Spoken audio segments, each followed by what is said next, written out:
Hai guys, kali ini kita akan mencoba membahas seorang filsuf yang terkenal akan sinisismenya, walaupun dirinya sendiri bukan seorang pencipta sinisisme, melainkan hanya murid dari penciptanya, yaitu Antisthenes. Kali ini kita akan mencoba membahas Diogenes.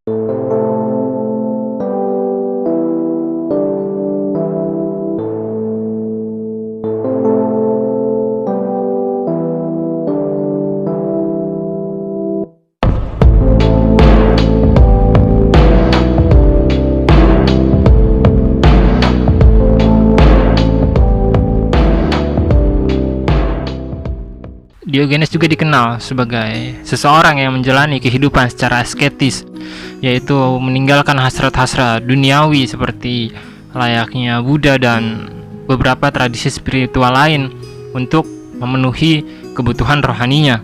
Bedanya mungkin jenis kehidupan yang diambil oleh Diogenes lebih terkesan asal-asalan atau seenak dirinya saja dan tak terlalu memikirkan apa yang dipikirkan orang mengenai dirinya. Kehidupan asketis Diogenes dan kehidupan sinisismenya mungkin akan sangat menarik jika kita cari tahu lebih dalam dan apa yang dapat kita ambil dari kebijaksanaan Diogenes dari Sinope. Walaupun beberapa sejarawan mengatakan bahwa dirinya tidak benar-benar menciptakan sebuah karya dalam bentuk tulisan atau ide-ide yang original murni dari dirinya sendiri, namun kita masih dapat mengambil pelajaran dari kisah-kisah atau anekdot-anekdot yang dibawakan atau dituliskan oleh beberapa sejarawan serta filsuf yang mencatat tentang kisahnya.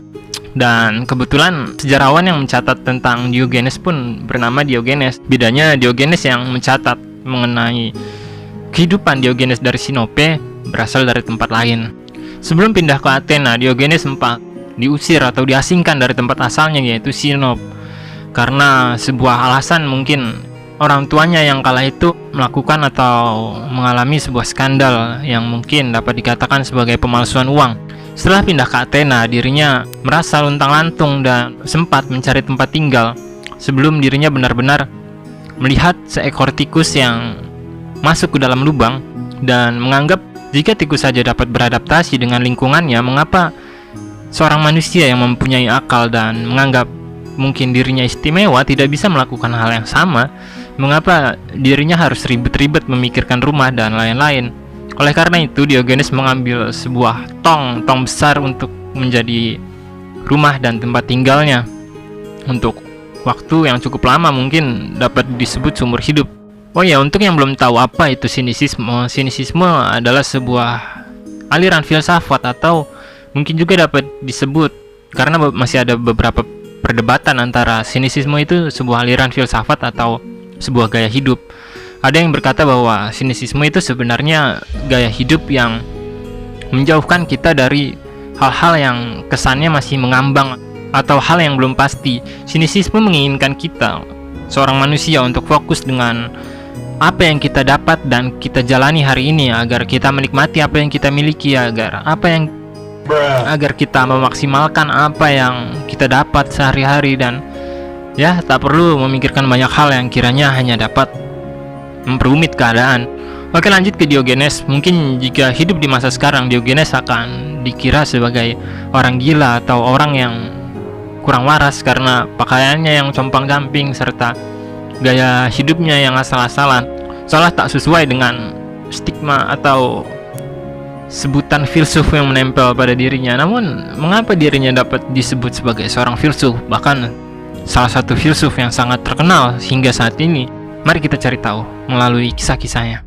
Diogenes dapat dikenal karena keberanian dirinya mendobrak keadaan dan hal-hal yang menjadi batasan-batasan dalam kehidupan.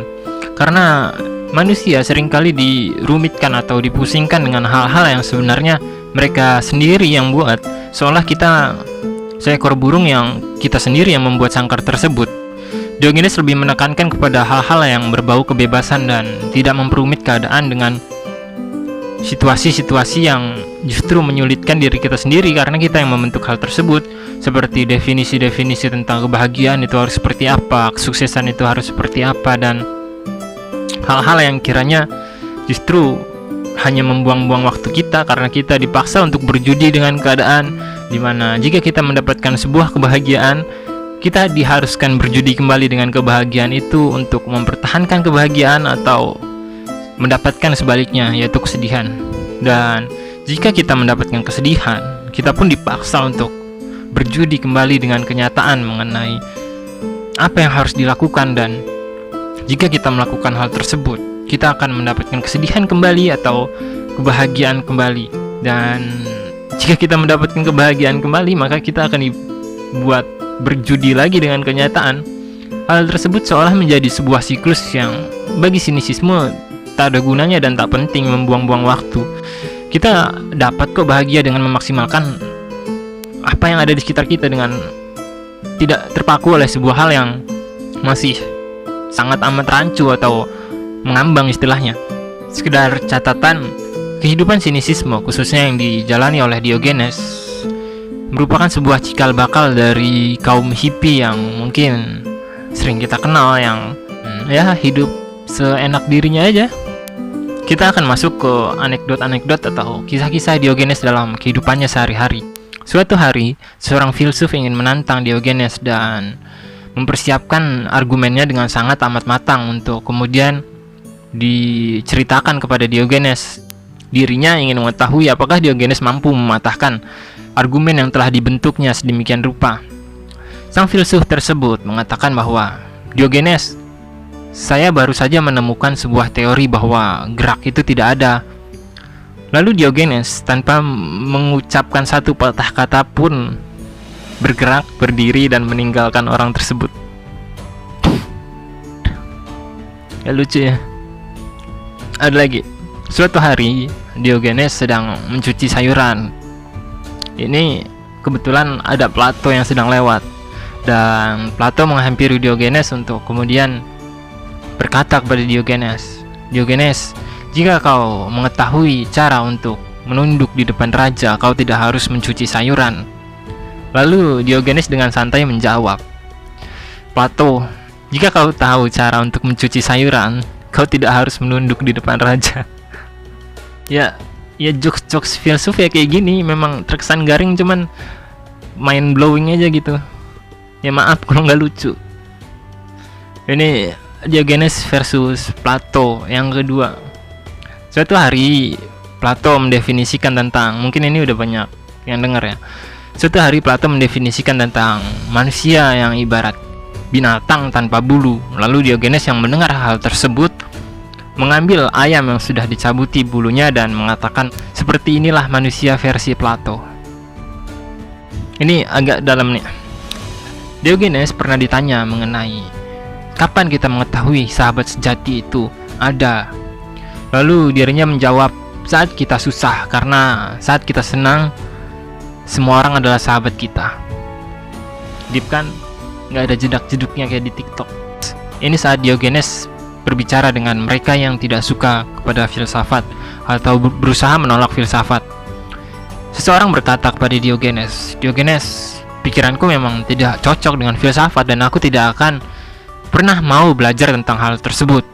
Lalu Diogenes menjawab, "Untuk apa kau menjalani kehidupan yang serius? Jika kau tidak peduli dengan kehidupan yang tepat itu, bagaimana untuk dijalani?"